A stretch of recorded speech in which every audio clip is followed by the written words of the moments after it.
Good afternoon. My name is Lieutenant Jim Ivey with CMPD's Special Victims Division. This morning, members of CMPD's Crimes Against Children Unit, with the assistance of the Independence Division, arrested Benjamin Damron and charged him with 9 counts of indecent liberties with a child and 1 count of sexual battery. Mr. Damron was arrested at his home in the 3200 block of Old House Circle, which is in the Independence Division. We know of 3 victims at this point in the investigation, and all 3 are teenage boys. 1 victim is now older than 15, so that's why there is 1 charge of sexual battery. The suspect, Mr. Damron, met all of these victims in his role as a church youth leader. He used his position to take advantage of them and to sexually assault them. Mr. Damron was known by his victims and their families. But I think it's important to note that until today, Mr. Damron did not have any criminal history in the state of North Carolina and no criminal history at all that we are aware of. Our investigation into these cases began on Wednesday when the Crimes Against Children Unit received 2 separate reports, both of which listed the same suspect. Through our initial investigation, we were able to identify 3 possible victims, and we quickly scheduled them to be interviewed, forensically interviewed, at Pat's Place Child Advocacy Center. Through information obtained from these brave young men who came forward to tell their stories, detectives developed probable cause to charge Mr. Damron with the 10 offenses. We're still in the very early stages of this investigation. We're only 48 hours in, but we wanted to bring this information to the public because we believe that, unfortunately, there are likely more victims out there. We have so far identified 4 organizations where Mr. Damron has been a youth leader or coach. These are Elevation Church, Mercy Church, Southbrook Church, and Soccer Shots. We have notified all of these organizations, and they are cooperating in our investigation. We've also identified that these incidents occurred not only in Charlotte, but also in Matthews and in Union County.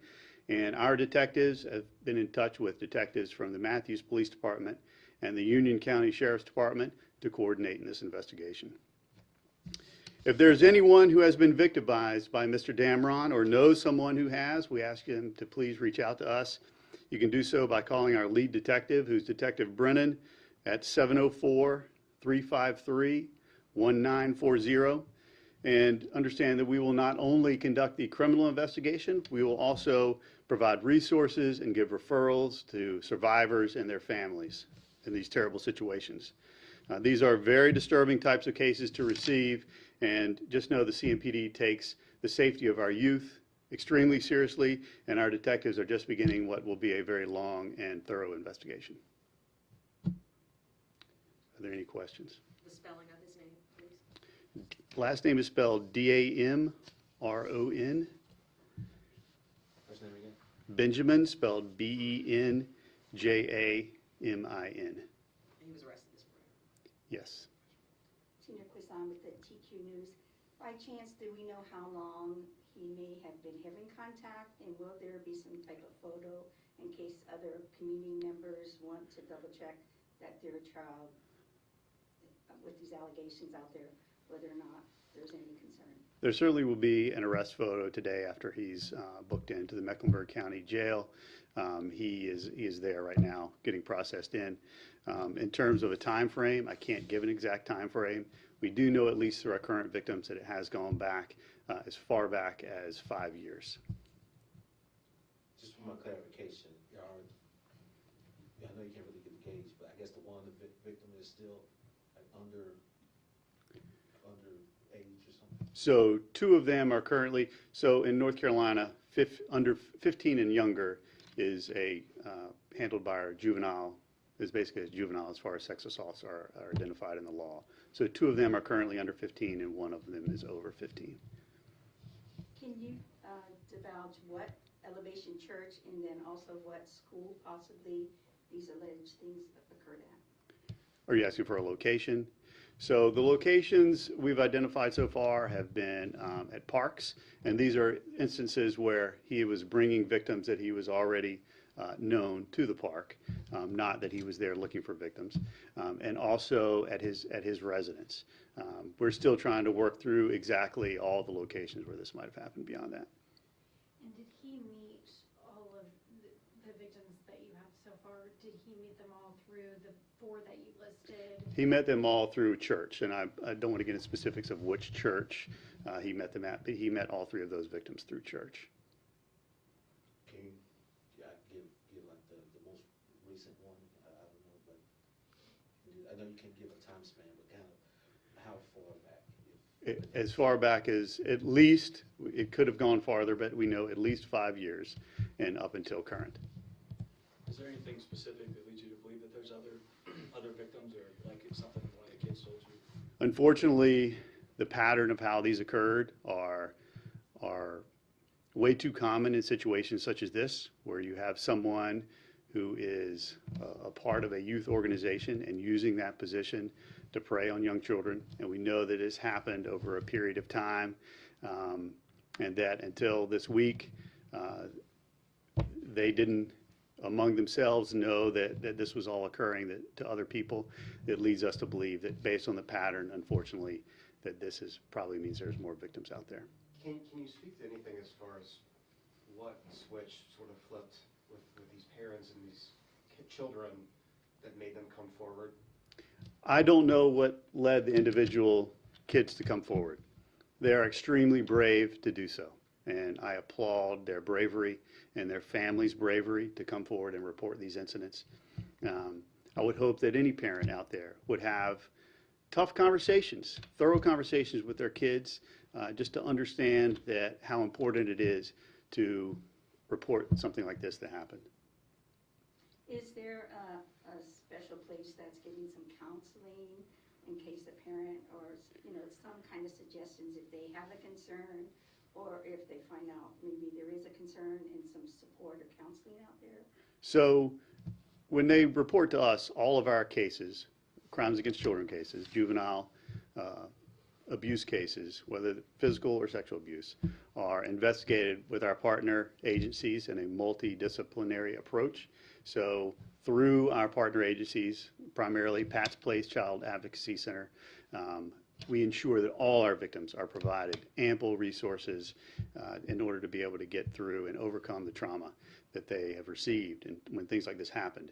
And our main goal when we're dealing with young kids is to ensure that they are not re-traumatized by the investigation. So they tell their story one time and then they receive the support that they need. And what's the name of it, Pat's? Pat's Place. Can you tell us the capacity that he worked at Elevation, Mercy, South Brooklyn, Soccer Shots? Was he currently working? So I don't really want to speak for those organizations in terms of how official or if he was volunteer. We just know that he was involved as a leader amongst youth organizations in those 4. Can you say he was a drummer at the Elevation Church? I don't know of that, sir. Have those groups been cooperative with you all? Absolutely. Reach out to them? Yes, we have reached out to all 4, and they are all very concerned and very cooperative as well. As I said, he had no criminal history, so he has nothing that's going to come up on any kind of a background check. What are you asking of the churches right now?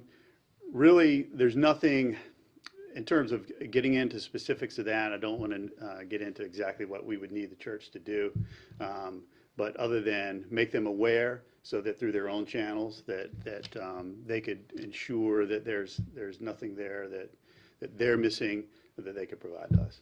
What was his current role recently, like part of his job or anything? I don't know what his actual employment was. And what is it? Was it one of those 4 where he met these 3? I don't know what his actual employment was in terms of where he got his paycheck from and that sort of thing.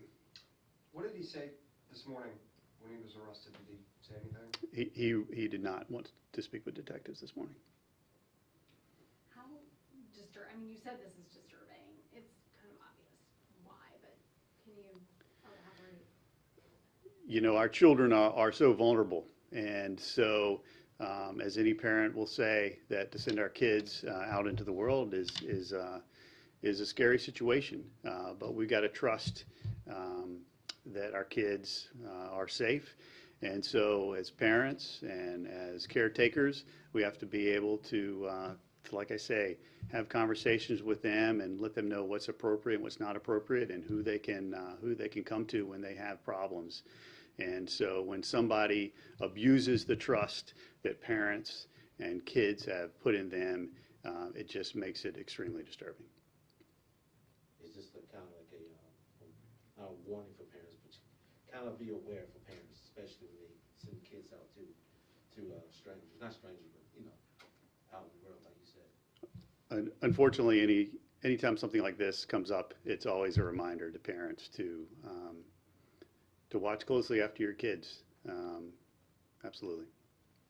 Would you suggest any kind of signs to look for parents, that if they think their child might have encountered something like this, or? Without getting into a lot of specifics, because every situation is a little bit different, I would just say, know your kids, talk to them, see what they do online, know who their friends are, know who their adult leaders are, get involved in their lives, be close involved in their lives. And so when you see something that doesn't fit, it makes the hairs stand up on your back of your neck, then it's time to look a little further. Did you say soccer shots? Yes. That's a youth soccer organization. All right, I do need to get the lieutenant back to work as he continues to lead and manage this very complex investigation. Thank you, Lieutenant.